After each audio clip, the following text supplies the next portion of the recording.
Okay, the question is, as gardeners, should we be taking deposits on smaller jobs? Alrighty then, welcome back and thanks for checking in with me, Nathan, here at Lewis Garden Services. Hope you're all doing well, hope life is treating you kind. I'm at a site today in Bristol. I haven't seen the site, I haven't quoted for the site, but I know the guy that we're working for.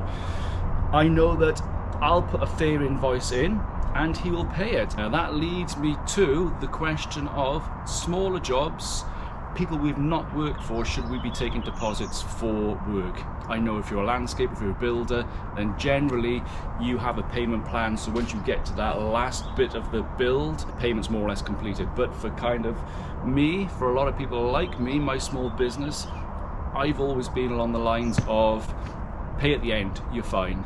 And I think I've been soft over the years for doing that. I've done it because I think it encouraged the customer to have faith in me. They're like, he wants nothing up front and he's got to be a reputable guy from a good company and he'll get the work done. But I don't think it always works out. I think it can lead to mistakes and it can lead to losing money. And I've changed how I do it over the last couple of years. So I'll give you a couple of examples of how you can lose and how a deposit can help. Now, I would say 80% of my work is maintenance. 80% of that maintenance is private maintenance. Maybe 30 to 50 pound maintenance visits fortnightly, 3 weeks. If you've seen some of our videos, you'll know a lot of the stuff we do, but I do other work. The maintenance is easy. If someone doesn't want to pay you 30 quid for a lawn cut, that's fine. You can write it off and just not go back there. Once you get into 300, 500 pound kind of clearing jobs where there's no materials going in, but labour, time and waste away, then you've got to start thinking about asking for payment up front.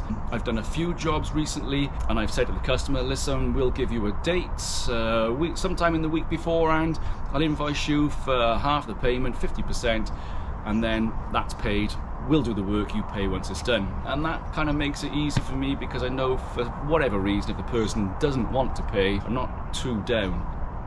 I don't generally work for people who don't pay because you've got to gauge that when you go and see them. That's one of the skills you learn over time, is judging the character of the person and the situation. But there are a few situations where a few £100 clearing jobs I've asked for 50%, maybe a bit more, to go in and get it done, like a booking fee to book us in, get it in.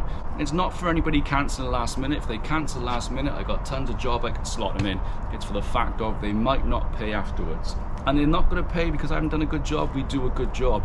And they're going to not pay for a couple of reasons. And I'm going to give you a couple of scenarios I've had lately that I've had to deal with.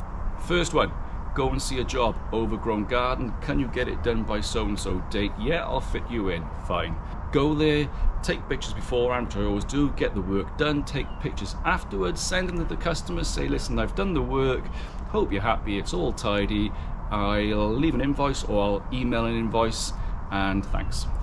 They have been tenants, the garden's been overgrown, they're leaving the property, the date they've given me is the date they're leaving. Okay, so I've done the work, they just get the garden tidied up, off they go, no payment. However, I know a few people and I know when they moved. So I just put another invoice through their door, they'd moved in and they were like, oh yeah, we were going to message you to let you know we'd moved and we was going to pay the invoice. Yeah, whatever.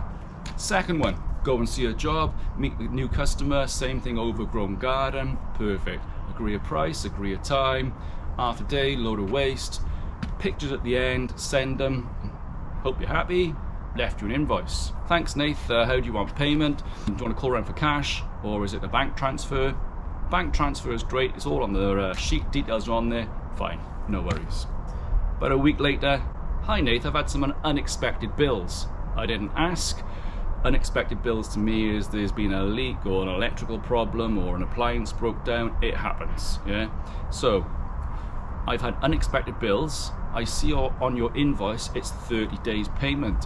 Can I pay at the end of the month? Sure, no worries. End of the month comes, a week later I re-message, hi, just checking in with you, do you need my details again because payment hasn't come through? And then it starts. Oh, well, I was a little bit disappointed about this bit. I thought this was gonna happen, and this. I'm like, no, I did exactly what we discussed. I did exactly what was in the text messages as we was going back and forth, agreeing when I'd call. pictures are there to back up the text is there to back up the pictures. I said, that's it, I'll resend you my bank's details. Paid. Now that customer, I think, was trying it on just to get more done, or me to say, listen, I'll knock a bit off. Didn't happen. So I think we should be taking deposits. I'm not going to lose out for certain reasons for certain people. So for me, going forward, maintenance, I'm not taking anything. Okay, as soon as I get over a couple of £100 and there's a clearing job for someone I haven't worked before, 50% up to maybe 80%, depending on what it is. Don't like it, lump it. Anyway, so my advice to anybody doing work will be take some deposits.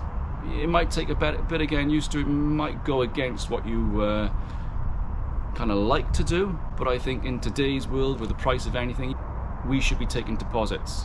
So yeah, that's my advice on it. Let me know what you think, and thanks for checking in, thanks for supporting the channel, and I will see you again. Catch you later.